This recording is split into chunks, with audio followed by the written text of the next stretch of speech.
Sir హైదరాబాద్లో కొన్ని వేల కుటుంబాలు ఇలాగా ఫుట్పాత్స్ మీద స్ట్రీట్ వెండర్స్గా చాలామంది బతుకుతూ ఉన్నారు సార్.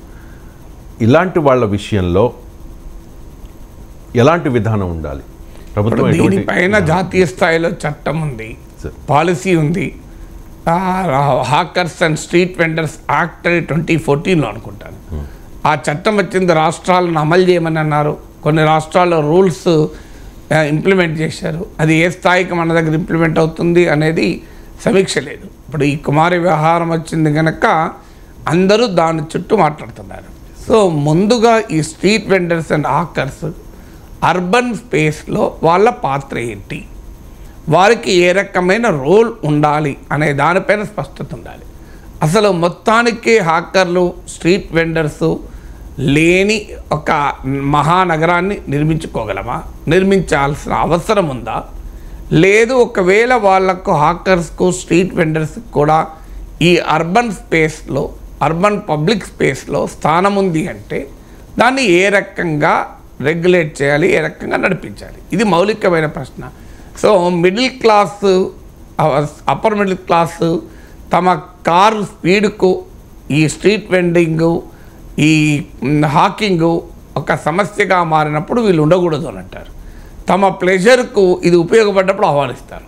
ఇప్పుడు ఇదే హాకర్లను, స్ట్రీట్ వెండర్లు ఉండకూడదనే జనమే హైటెక్ సిటీ దగ్గర సాయంత్రం రాత్రి 10కో 11కో పోయి ఫుడ్ తింటూ ఎంజాయ్ చేస్తారు, స్ట్రీట్ ఫుడ్ను.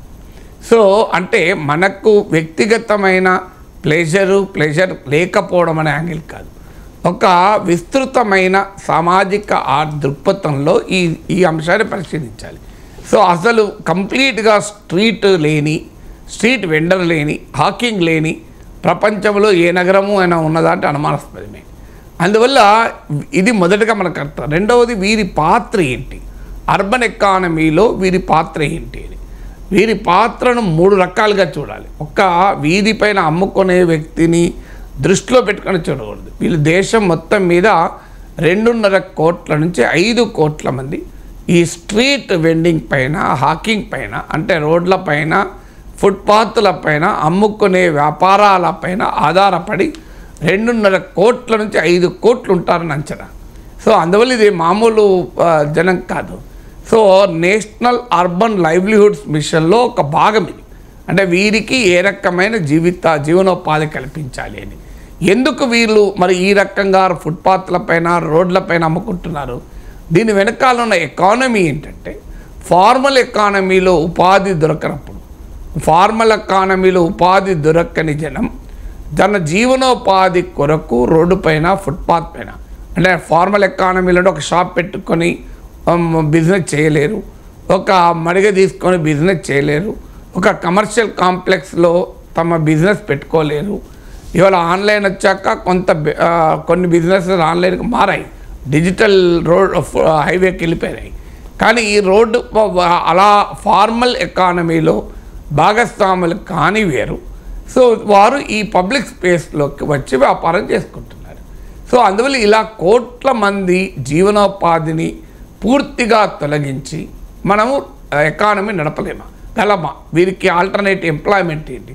ఇక రెండవది, వీరు కేవలము ఉపాధి యాంగిల్లోనే కాదు, వీరు అందిస్తున్నటువంటి ప్రొడక్ట్స్ పైన, సర్వీసెస్ పైన కోట్లాది మంది పేద ప్రజలు కూడా ఆధారపడి ఉన్నారు.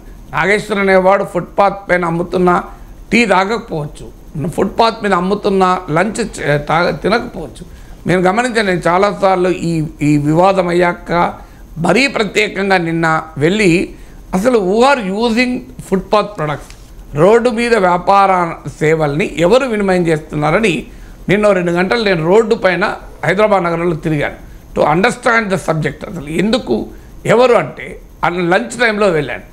లంచ్ టైంలో వెళ్తే ఎవరు తింటున్నారు? కన్స్ట్రక్షన్ వర్కర్లు తింటున్నారు, ఆటో డ్రైవర్లు తింటున్నారు. సో అలాగే వీధుల్లో అమ్ముకున్న వాళ్ళు తింటున్నారు.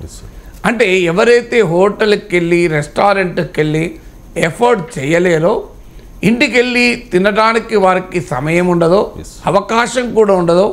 ఎందుకంటే అర్బన్ స్పేస్ చాలా విస్తృతమైంది, వాళ్ళు ఎక్కడో ఉంటారు పాపం, ఇల్లు ఇక్కడ వచ్చి పని చేసుకుంటుంటారు. వారికి ఇంకో గత్యంతరం లేక ఆ రోడ్డు మీద ఫుడ్ తింటున్నారు. సో నేను అడిగాను వాళ్ళను, మీరు ఒకవేళ ఇక్కడే ఇది లేకపోతే ఏమవుతుంది అంటే వాళ్ళ దగ్గర ఆన్సర్ లేదు. ఎందుకంటే వాళ్ళు అక్కడ ఇంత అన్నము కర్రీ పెట్టుకొని తింటున్నారు రోడ్ పైన. సో ఇలాంటి వాళ్ళకు అంటే కేవలం ఉపాధి కాదు, వాళ్ళ ఆ సర్వీసెస్ వినియోగిస్తున్న వాళ్ళకు కూడా ఉన్నారు, వాళ్ళ సంగతి. మూడవది వాళ్ళు అమ్మే ప్రొడక్ట్స్ను తయారు చేసేవాళ్ళు ఉంటారు. రోడ్డు పైన మనం అనేక రకాల చిన్న చిన్న వస్తువులు అమ్ముతూ ఉంటారు. ఈ వస్తువుల్ని తయారు చేసేవారు కూడా ఉంటారు కదా, మరి వారి ఎంప్లాయ్మెంట్ ఏంది అంటే ఇంత పెద్ద ఎకానమీని టోటల్గా విశ్వవే చేయలేము. మరి అలాంటప్పుడు ఏం చేయాలి అని చెప్పి రోడ్డు పైన ఎట్లా పడితే అట్లా హాకర్లు ఎలా చేద్దామా, ఎలాగ రోడ్లపైన బిజినెస్ ఎలా చేద్దామా. మనం గమనించండి, స్కూటర్ ఆగి సిగ్నల్ పైన దగ్గర ఉంటే పరిగెత్తుకుంటూ వచ్చి ఇది కొనండి అని అంటారు. ఎప్పుడు యాక్సిడెంట్ అవుతుందో తెలియదు, ఏమవుతుందో తెలియదు. ఫుట్పాత్లను ఆక్రమిస్తే పాదచారులకు ప్లేస్ లేకుండా పోతుంది, వాళ్ళు రోడ్డు మీద నడిస్తే వాళ్ళు యాక్సిడెంట్లకు గురవుతున్నారు. సో ఇలాంటి పరిస్థితుల్లో మరి ఒక అర్బన్ ట్రాన్స్పోర్ట్ సిస్టమ్ సీమ్లెస్గా నడవాలి అంటే అర్బన్ లైఫ్ ఒక క్యావోస్ లేకుండా, గందరగోళం లేకుండా ఉండాలంటే ఏం చేయాలి, ఇది కూడా ఇంపార్టెంట్ కదా. ఇప్పుడు హాకర్లకు స్ట్రీట్ వెండర్లకు జీవనోపాధి ఎంత ఇంపార్టెంటో ఒక అర్బన్ లైఫ్ యొక్క స్వభావం కూడా ఇంపార్టెంట్. అందుకే ఈ రెండింటిని బ్యాలెన్స్ చేస్తూ ప్రపంచవ్యాప్తంగా చట్టాలు విధానాలు వచ్చాయి. ఏం చేయాలి అప్పుడు? ఒక్కటి, ముందు వీళ్ళు ఎవరు గుర్తించాలి. అందువల్ల ఫోటో సెన్సస్ నిర్వహించి అసలు హైదరాబాద్ నగరంలో who is the street vendor. So ఎవరు ఇప్పుడు ఎంత ఆశ్చర్యంగా ఉంటుంది రవిశంకర్ అంటే ఇందులో మాఫియా ఎంటర్ అయింది, పాలిటిక్స్ ఎంటర్ అయినాయి. ఇప్పుడు ఒక వ్యక్తికి 4, 5, 10 అడ్డాలు ఉంటాయి. సో ఆ అడ్డాల్లో ఏమి చేయడం అతను ఆ అడ్డాలు ఇంకోరు ఫ్రాంచైజ్ ఇస్తాడు, ఇచ్చి ఈ అడ్డా ఉన్నవాడు సంపాదిస్తుంటాడు. ఈ అడ్డా అంటే మరి ఆయన ఎవరిది? అది పబ్లిక్ స్పేస్. అంటే ఒక ఫుట్పాత్ మీద ఒక షాప్ పెట్టుకోనో ఒక బిజినెస్ చేసుకొని తర్వాత స్లోగా ఇంకో 4 ఇలాంటి ఫుట్పాత్ అడ్డాలు పట్టుకుంటాడు. సో ఈ 5 అడ్డాలు మరో పేదవాడికి ఇస్తాడు ఫ్రాంచైజ్ లాగా, ఇచ్చి తను ఆ పేదవాడి దగ్గర డబ్బులు తీసుకుంటాడు. సో ఇది అతనికి హక్కెక్కడిది? ఆ రోడ్ అయింది కాదు, ఫుట్పాత్ అయినది కాదు. అంటే ఈ రకమైన మాఫియా కల్చరు, లోకల్ పాలిటిక్స్తో లింక్ అయి ఉన్న కల్చర్ కూడా ఎంటర్ అయింది. అందువల్ల ఎవరైతే వీధిలో అమ్ముతున్నాడో వారికి ఆ స్పేస్ ఉండాలి. ఇదే పబ్లిక్ స్పేస్ మనకు అర్థం కావాల్సింది. తర్వాత అదొక పర్మనెంట్ అయిపోయి 20 ఏళ్ళు 30 ఏళ్ళైనా అంటే వాళ్ళు జీవితంలో స్థిరపడ్డాక కూడా ఆ ఫుట్పాత్ ఖాళీ చేయరు, ఆ రోడ్డు ఖాళీ చేయరు. సో అందువల్ల దీనిపైన మనకు అర్థం కావాల్సింది మొదలు దీన్ని ఫోటో సెన్సస్ నిర్వహించి అసలు ఎవరు హాకర్లు, ఎవరు స్ట్రీట్ వెండర్లు, ఎప్పటి నుంచి వాళ్ళు ఉన్నారు అనేది డిసైడ్ కావాలి. రెండవది వెండింగ్ జోన్స్ ఏర్పాటు కావాలి. అంటే ఎక్కడ అమ్మచ్చు ఎక్కడ అమ్మకూడదు అనేది క్లియర్గా ట్రాఫిక్ తర్వాత ఇతర అంశాలు పరిగణనలోకి తీసుకొని 3 రకాలుగా వెండింగ్ జోన్స్ ఏర్పాటు చేయాలి. ఒకటి కంప్లీట్లీ వెండింగ్ ఫ్రీ జోన్, అక్కడ ఏ రకమైన ఫుట్పాత్ బిజినెస్లు ఉండకూడదు, హెవీ రద్దీ ఉన్న భయంకరమైన ట్రాఫిక్ డెన్సిటీ ఉన్న ప్రాంతాలు ఉంటాయి. 2 కొంత పార్షియల్ రెస్ట్రిక్షన్స్తో ఉండే జోన్స్. 3 ఫ్రీగా చేయగలిగేది. సో వీటిని ఒక అందమైన స్ట్రీట్ బిజినెస్లుగా తీర్చిదిద్దితే ఇప్పుడు న్యూసెన్స్గా ఉన్నటువంటి హాకింగ్ స్ట్రీట్ వెండింగే నగరాలకు అందంగా కూడా మారచ్చు. సో అది మొదలు ఫోటోస్ నుంచి వాళ్ళని గుర్తించాక ఆ వెండింగ్ జోన్స్ను వాళ్ళు రెగ్యులేట్ చేయాలి. ఏడబడతాడా రోడ్డు పైన అమ్ముకొని ఫుట్పాత్ మీద ఎవడు పడతా వారు వచ్చి ఆక్రమిస్తాంటక్కర్లేదు. 3వది వెండింగ్ కమిటీస్ ఏర్పాటు కావాలి. ఇదే నేను చెప్పిన సైన్స్ ఏం కాదు, నేషనల్ లాలో ఉంది, నేషనల్ పాలసీలో ఉంది, వరల్డ్ వైడ్ ఎక్స్పీరియన్స్లో ఉంది. సో వెండింగ్ కమిటీలు ఏర్పాటు చేయాలి. అంటే స్ట్రీట్ వెండర్లు, ఎన్జిఓలు, పౌర సమాజము, అలాగే ట్రాఫిక్ పోలీసు, మున్సిపల్ అథారిటీసు, వీరితో ఒక వెండింగ్ కమిటీలు ఏర్పాటు చేసి ఒక వెండింగ్ రెగ్యులేషన్ ఎన్ఫోర్స్ చేయగలగాలి. తర్వాత అనేక ఇష్యూస్ ఉన్నాయి. ఇప్పుడు ఢిల్లీలో వాళ్ళు 9 ఇయర్స్ వరకే నీకు ఆ స్పేస్ ఉంటుంది. 9 ఇయర్స్ తర్వాత నువ్వు ఈ 9 ఏళ్లలో సంపాదించుకొని కొంత నేర్చుకొని నువ్వు సొంత షాపు ఏదో ఒకటి పెట్టుకుంటే ఆ స్పేస్లో మరో పేదవారు చంపుకుంటారు. సో ఇలా పర్మనెంట్గా వెండింగ్ స్పేసెస్ అంటే స్ట్రీట్ ఇది పబ్లిక్ స్పేస్, ఎవరి ప్రైవేట్ వ్యవహారం కాదు. ఫుట్పాత్ నీది కాదు, కానీ నువ్వు 20 ఏళ్ళు 30 ఏళ్ళుగా ఫుట్పాత్ నీదే ఆక్రమించుకొని నీవు నేరుగా అమ్ముకోకపోయినా నువ్వు దాని మీద రెంట్ వసూలు చేసే స్థాయికి వాళ్ళ స్ట్రీట్ వెండింగ్ అయింది. సో ఎవడైతే స్ట్రీట్లో అమ్ముకుంటారో వారికే ఆ యాక్సెస్ ఉండాలి space, not to the fellow who made it a private property. అంటే ఒక పబ్లిక్ స్పేస్ను ప్రైవేట్ ప్రాపర్టీగా మార్చుకున్నటువంటి స్ట్రీట్ మాఫియాని అరికట్టాలి. సో అలాగే ఈ స్ట్రీట్ వెండర్లను గుర్తించినాక వారికి సోషల్ సెక్యూరిటీ, ఇప్పుడు వారు శానిటేషన్ మెయింటైన్ చేయడం, రోడ్డు పైన వారు ఎక్స్పాండ్ కాకుండా ఉండడం, వారు స్కిల్ డెవలప్మెంట్ కల్పించడం, వారికి క్రెడిట్ ఫెసిలిటీ కల్పించడం, అంటే ఒక బాధ్యతారహితమైన వీధి వ్యాపారాన్ని బాధ్యతాయుతమైన సంఘటితమైన వీధి వ్యాపారంగా ఎందుకు మార్చలేము? సో ఆ రకంగా చేయడం ద్వారా నువ్వు ఎలాగూ తొలగించినప్పుడు recognise it, don't see it as nuisance. ఆ ప్రాబ్లమ్ను సొల్యూషన్గా మార్చుకుంటూ ఒక అందమైన అర్బన్ స్ట్రీట్ స్పేసెస్ క్రియేట్ చేద్దాం. So heritage street spaces create చేయాలి. సో ఒక ప్లేస్లో పళ్ళ అమ్మాలి, ఒక ప్లేస్లో టీ అమ్మాలి, అది దాన్ని ఎలా అందంగా తీర్చిదిద్దచ్చు అని ప్లాన్ చేయొచ్చు. అంటే అర్బన్ రెన్యూవల్ ఒక అర్బన్ మాస్టర్ ప్లాన్లోనే వెండింగ్ స్పేసెస్ క్రియేట్ కావాలి. ఇంకో ఈ ప్రాంతంలో ఈ రకమైన వెండింగ్ స్పేస్ ఉంటుంది అని. సో ఇక కొత్త వారిని ఇష్టం వచ్చినట్టుగా రాకుండా రెగ్యులేట్ చేయాలి. ఇప్పుడు ఏమవుతుందో ఎవరు పడతావారు ఎక్కడ పడితే అక్కడ రోడ్డు మీద అమ్మేస్తున్నారు, దానివల్ల ఇబ్బంది అవుతుంది. అందువల్ల ఈ మొదలు స్ట్రీట్ వెండర్స్ హాకర్స్ వల్లనే కాదు, ఇలా రోడ్డు నేరో కావడానికి వాళ్ళే కారణం కాదు. ఇవాళ అనాథరైజ్డ్గా ఫార్మల్ బిజినెస్ ఎస్టాబ్లిష్మెంట్లకు కూడా రోడ్డును ఆక్రమిస్తున్నాయి. ఫుట్పాత్ను ఒక షాప్ ఉంటుంది, ఆ షాప్ ఎక్స్పాండ్ కావాలనుకోండి, ఎదురుగా వెళ్ళి ఉన్న రోడ్డు ఆక్రమించేస్తాడు. అలాగే రోడ్లకు మరమ్మతుల పేరిట రోజుల తరబడి వారాల తరబడి రోడ్డును డిస్టర్బ్ చేస్తారు. సో రోడ్లపైన ఆలయాలు, మసీదులు, ఇలా రకరకాల మతపరమైన సింబల్స్ ఉంటాయి. సో దానికి అడ్డంగా ఉంటాయి, రోడ్డు పైన విగ్రహాలు పెడతారు. అసలు రోడ్డుకి ఒక హాకరు స్ట్రీట్ వెండరే కాదు, అనేక రకాల మంది ఆటంకంగా మారారు. వాటిని మొదలు తొలగించగలిగితే స్పేస్ కేవలము ఒక్క వెండర్ల వల్లనే హాకర్ల వల్లనే కావడం లేదు అనేటువంటి వాతావరణం మనం సమాజంలో క్రియేట్ చేయొచ్చు.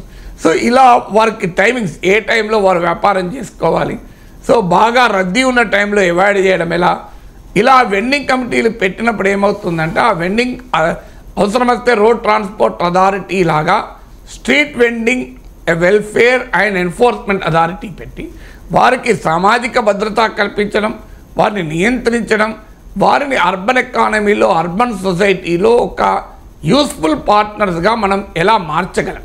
సో ఇవన్నీ ఆలోచించకుండా సోషల్ మీడియాలో ఫుడ్ స్టాల్ తొలగించడం, మళ్ళీ ఫుడ్ స్టాల్ పెట్టడం, దాని వెనకాల రాజకీయం, ఈ గందరగోళం ఏంటండి? It's a very serious subject. ఇప్పుడు దీనిపైన జాతీయ అంతర్జాతీయ పరిశోధనలు ఉన్నాయి, అధ్యయనాలు ఉన్నాయి. అంటే what should be done with Hawking and street vending అని. సో దాన్ని మొత్తంగా నువ్వు తొలగించడం ఎవరి తరము కాదు, ఎందుకంటే ఆ డిమాండ్ అండ్ సప్లై ఉంది. So demand and supply urban ఎకానమీలో ఉన్నప్పుడు it is just not possible. ఎందుకంటే అభివృద్ధి చెందిన దేశాల్లో కూడా ఉంటుంది ఇది. అందువల్ల ఆ స్ట్రీట్ వెండింగ్ను, హాకింగ్ను ఒక అర్బన్ మాస్టర్ ప్లాన్లో మిళితం చేసి అర్బన్ రెన్యూవల్ అంటే నగర పునర్జీవనంలో భాగం చేసి నగరానికి ఇది న్యూసెన్స్ కాకుండా నగరానికి ఒక అందంగా, ఒక యాక్టివ్ సిటీగా, ఒక వైబ్రెంట్ సిటీగా రూపాంతరం చెందడంలో స్ట్రీట్ వెండింగ్ను, హాకింగ్ను ఇంటగ్రేట్ చేయగలిగితే అటు దానిపైన ఆధారపడ్డ జీవనోపాధి పొందుతున్న వారికి, వారు అమ్ముతున్న వస్తువులు సేవల వల్ల లాభం పొందుతున్న వినియోగదారులకు, వారు వల్ల ఇబ్బంది పడుతున్న వాహనదారులు, పాదచారులకు, ప్రజలకు న్యాయం జరుగుతుంది. Right sir. అంటే ఈ ఇష్యూలో సీఎం స్థాయిలో ఉన్న రేవంత్ రెడ్డి స్పందించడాన్ని ఏ రకంగా చూడాలి? అంటే అదే ఆహ్వానించాలి, కానీ స్పందించాల్సింది అనేది ఇవాళ ఒక్క ఇష్యూ, కుమార్ ఇష్యూ వచ్చింది, సోషల్ మీడియాలో సెన్సేషన్ అయింది, సహజంగానే నాయకులు స్పందిస్తుంటారు. స్పందన ఒక పాలసీకి దారితీయాలి. ఒక ఇన్సిడెంటు, ఒక ఈవెంటు, ఒక ట్రిగర్ షుడ్ లీడ్ టు ఒక హెల్తీ, లాజికల్, రేషనల్ పాలసీ. అంటే మన ప్రభుత్వాలు ఏమవుతుందంటే ఫైటింగ్ అలవాటు పడుతున్నాయి. అంటే ఒక సమస్య వస్తుంది, వెంటనే ఆ సమస్యకు ఒక స్పందన. So never react to thing, respond to a thing. అంటే ఒక ముందస్తుగా ఒక ప్రణాళికాబద్ధమైన ప్రాబ్లమ్ సాల్వింగ్ సిస్టమ్ అనేది అడ్మినిస్ట్రేషన్లో ఉండాలి. ఇప్పుడు మనకు రాష్ట్ర ప్రణాళికా బోర్డు లాంటి సంఘాలు ఉన్నాయి. సో ఇవి ఆలోచించగలరు. అన్ఫార్చునేట్లీ అవి కూడా రాజకీయ పునరావాస కేంద్రాలు అయ్యాయి. ఒక అద్భుతమైన వ్యవస్థ స్టేట్ ప్లానింగ్ బోర్డు. సో ఇలాంటి ఇష్యూ వచ్చింది, దీనిపైన వెంటనే నేషనల్ హాకర్ ఫెడరేషన్ ఉంది, హాకర్ల ప్రతినిధులు ఉంటారు, స్ట్రీట్ వెండర్ల ప్రతినిధులు ఉంటారు, ఈ రంగంలో పనిచేసిన అనుభవం ఉన్న ఎన్జిఓస్ ఉంటారు, పోలీస్ అధికారులు, ట్రాఫిక్ అధికారులు ఉంటారు. వీళ్ళందరితో కూర్చొని ఒక పాలసీ రూపకల్పనకు హైదరాబాద్ స్ట్రీట్ ఎకానమీ ఏంటి అనే ఒక పరిశోధన జరిపి ఒక పబ్లిక్ పాలసీకి ఒక రీసెర్చ్ డ్రివెన్ ఉండాలి. ఆ రీసెర్చ్ డ్రివెన్ పబ్లిక్ పాలసీ లేకుండా ఫైర్ ఫైటింగ్ లాగా ఆ సందర్భంలో అంశం వచ్చింది, మీడియాలో సోషల్ మీడియాలో సెన్సేషన్ అయింది, దానికి రియాక్ట్ అవుతారు. కుమార్తో ఈ సమస్య బిగిన్ కాలేదు, కుమారి ఆంటీతో ఈ సమస్య ఎండ్ కాదు. సో ఇలాంటి మళ్ళీ ఎప్పుడోసారి మళ్ళీ మనం చదువుకుంటాం, మాట్లాడుకుంటాం. సో మీడియాకు కూడా ఏంటంటే ఆ కుమారి ఆంటీ వల్ల మీడియాకు కూడా అట్రాక్షన్, అది ఐబాల్ జర్నలిజం కదా, టీవీని జనం చూడాలి, యూట్యూబ్లో వ్యూస్ రావాలి, అది కాదు. Let us lead this, take this as an opportunity. ఇప్పుడు ఏదో ఒక ట్రిగర్ ఉండాలి సమాజంలో. సో ఆ ట్రిగర్ను ఒక విస్తృత విధాన రూపకల్పనకు వాడుకోవాలి. అందువల్ల ముఖ్యమంత్రి కూడా అపీల్ ఏంటంటే, కుమారి ఎపిసోడ్లో మీరు రియాక్ట్ అయ్యారు, చాలా సంతోషం, అప్రిషియబుల్. కానీ అది ఒక స్ట్రీట్ ఎకానమీ, హైదరాబాద్ స్ట్రీట్ ఎకానమీని హైదరాబాద్ అర్బన్ ఎకానమీలో, అర్బన్ లైఫ్లో ఎలా ఇంటగ్రేట్ చేయాలి, అర్బన్ పబ్లిక్ స్పేసెస్కు అన్ని రకాల స్టేక్ హోల్డర్లకు మధ్య ఒక సినర్జీ ఎలా సాధించాలి, అర్బన్ న్యూసెన్స్గా భావించబడుతున్న స్ట్రీట్ వ్యాపారాన్ని అర్బన్ లైఫ్కి ఒక అట్రాక్షన్గా, అర్బన్ లైఫ్కి ఒక వాల్యూ అడిషన్గా ఎలా మార్చాలి అనే దానిపైన ఒక పరిశోధన, యాక్షనబుల్ రీసెర్చ్ చేసి దాన్ని ఇంప్లిమెంట్ చేయగలిగితే అప్పుడు అది నిజమైనటువంటి పాలసీ రెస్పాన్స్ అవుతుంది.